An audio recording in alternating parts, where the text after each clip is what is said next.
नमस्कार दोस्तों। जिंदगी में एक से बढ़कर एक अचीवमेंट पाने वाले हमारे इस भारत देश में बहुत से व्यक्ति आपको मिलेंगे, लेकिन इन सारे व्यक्तियों के नाम आप गिनीज वर्ल्ड ऑफ रिकॉर्ड में या मृतक आश्रितों के रूप में या फिर किताबों के माध्यम से ही जान सकते हैं। अगर रियल लाइफ स्टोरी की बात हम करें तो शायद ही दो चार ऐसे शख्स आपको मिल जाएंगे जो आपको रियल लाइफ स्टोरी के अंतर्गत आपसे उनकी भेंट हो सके। आज हम आपको उन्हीं शख्सियत में से एक ऐसे समाज के ज्यादा ऊंचे के नहीं, लेकिन एक गरीब तबके से निकलकर मार्केट में अपने मुकाम को हासिल करने के लिए एक महिला जो एक छोटी सी अपनी उम्र में ही अच्छी अचीवमेंट करने में लगी हुई है, उसे हम आपके सामने प्रस्तुत करेंगे।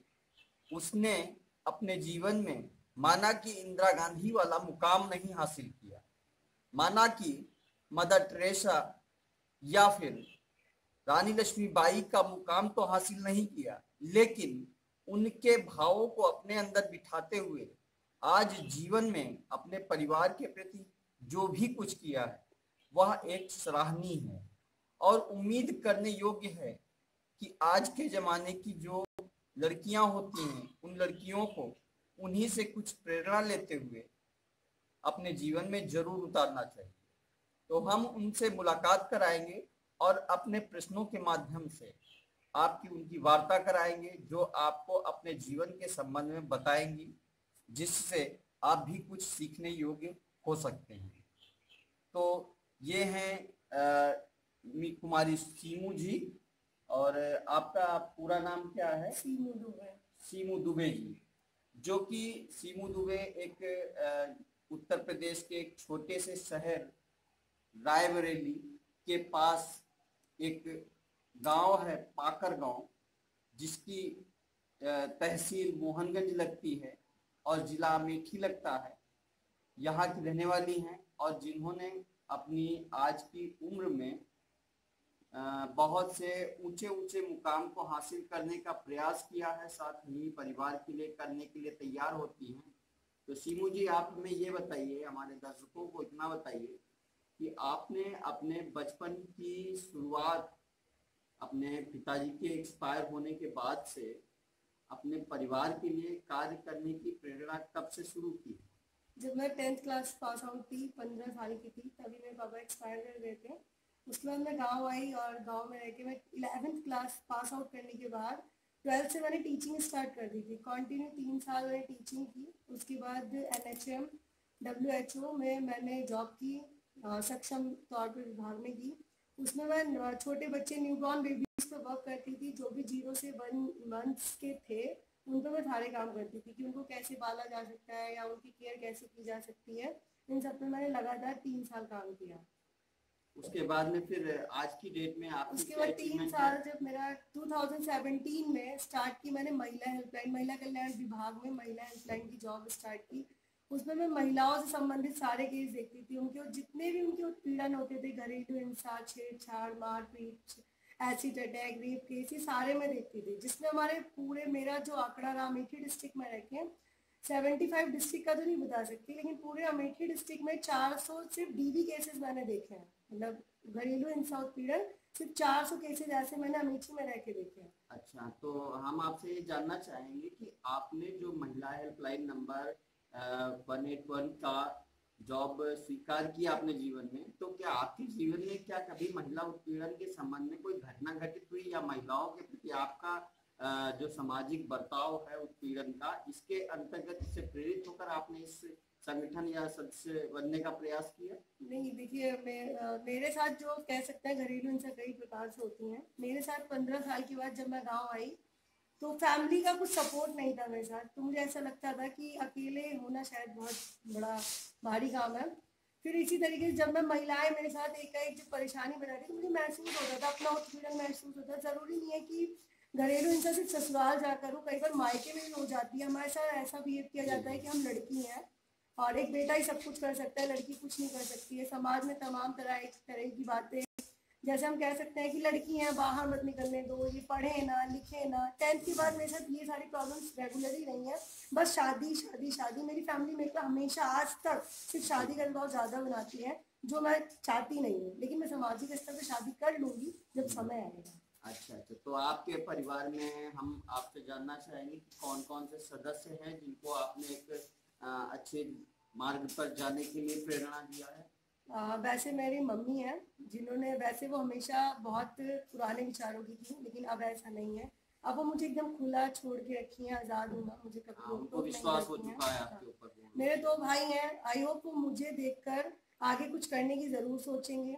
बाकी फैमिली में जो मेरे रिश्तेदार हैं या मेरे मामा हैं या मेरे और भी रिलेटिव्स जितने हैं, वो एक बार अपनी बहुओं को, अपनी बेटी को मेरा नाम ज़रूर बताते हैं कि सीमू ने अपनी लाइफ में ऐसा किया है और तुम भी ऐसा कर सकती हो। मुझे ऐसी उम्मीद भी है कि गांव में भी बहुत सारे लोग बेशक कहें ना, लेकिन वो ज़रूर ऐसा सोचते हैं।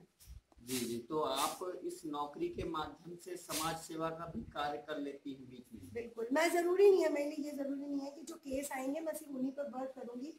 कई बार अदर डिस्ट्रिक्ट या फिर अदर स्टेट्स के भी कॉल्स आते हैं मेरे पास, फेसबुक अटैचमेंट के बाद या फिर फेसबुक फ्रेंड्स बनने के बाद। कई बार लोग, मेरा पेज है 181 महिला हेल्पलाइन का, उस पर जब लोग मुझसे जुड़ते हैं और हेल्प मांगते हैं, फिर वो किसी भी स्टेट्स के हो, मैं उनकी कॉल द्वारा कुछ जितनी भी जानकारियाँ होती हैं मैं सारी दे देती हूँ। अच्छा, तो हम सीमू जी आपसे ये जानना चाहेंगे कि आपकी इतनी उम्र में जो आपने अचीवमेंट हासिल की, इसके बाद में आप अपने जीवन भर इस तरीके से जॉब्स के लिए अपने आप को, महिला समाज के लिए अपने आप को आगे बढ़ाती रहेंगी या फिर अपनी घर गृहस्थी बनाकर अपने आप को सेटल करने का प्रयास करेंगी? नहीं, मैं, देखिए, घर गृहस्थी एक सामाजिक स्तर पे बहुत बड़ा शायद महत्वपूर्ण अंश है। वो फैमिली भी चाहती है, मैं उनका भाव भी रखती हूँ, मैं करूँगी घर गृहस्थी, लेकिन मैं ये नहीं बंद कर सकती कि जो मेरा सपना है, मैं वो बहुत ज़्यादा हाई लेवल तक तो नहीं कहूँगी, लेकिन हाँ कुछ करने का है या फिर इतिहास में आने का है, तो मैं वो ज़रूर आगे बढ़ाऊंगी। और ऐसा बिल्कुल नहीं सोचती मैं कि नहीं अभी यहाँ के बाद मैं शांत हो जाऊँगी। मैं अभी जिस पोस्ट पे हूँ उससे आगे भी जाने की पूरी कोशिश करूँगी, मेरी तैयारियाँ चल रही हैं। हुआ तो हम अब ये जानना, क्या आप हमारे दर्शकों को इतना बता सकती हैं कि आपके जीवन में जिस अचीवमेंट को आप पाना चाहती हैं उसका लेवल क्या है, स्तर क्या है? देखिए, वैसे मेरी जो भी मुझे करना है फिलहाल अकेले करना है, बहुत ज़्यादा मेरे पीछे नहीं है कोई कि नहीं मैं बहुत ज़्यादा, लेकिन हाँ मेरा जो मेन उद्देश्य है वो महिलाओं के स्तर पे ही रहने का है कि जितने भी जो महिलाओं के सम्मानित अधिकार हैं वो मुझे दिलाने हैं, चाहे जॉब रहकर दिलाऊं चाहे किसी भी लेवल तक।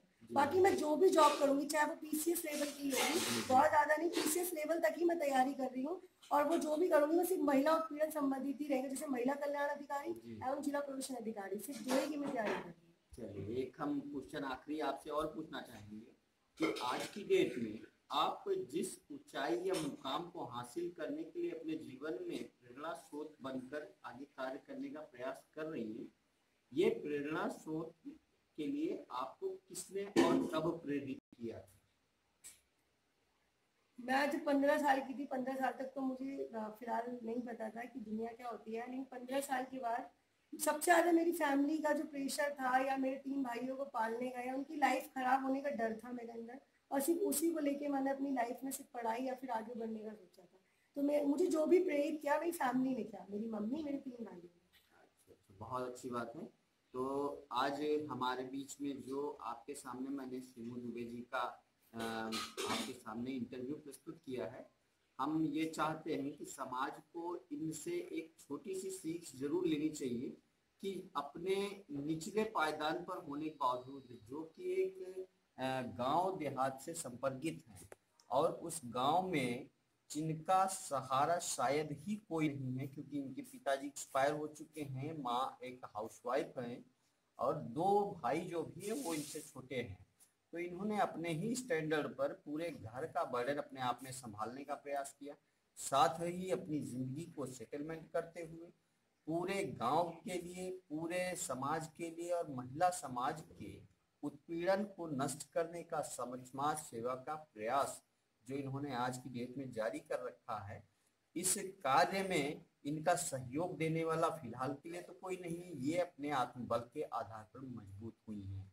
और हम अपने समाज की समस्त महिलाओं से अपेक्षाएं करेंगे कि आप शिमू दुबे जी से कुछ शिक्षा लेकर अपने आत्मबल के आधार पर एक ऐसा जोश उत्पन्न करें जिससे समाज में खुद ब खुद एक प्रेरणा के रूप में वो प्रेरित होने योग्य बन जाएं। दोस्तों, उम्मीद है कि आज का हमारा इंटरव्यू आपको पसंद आया होगा। आने वाली वीडियो के लिए वंदे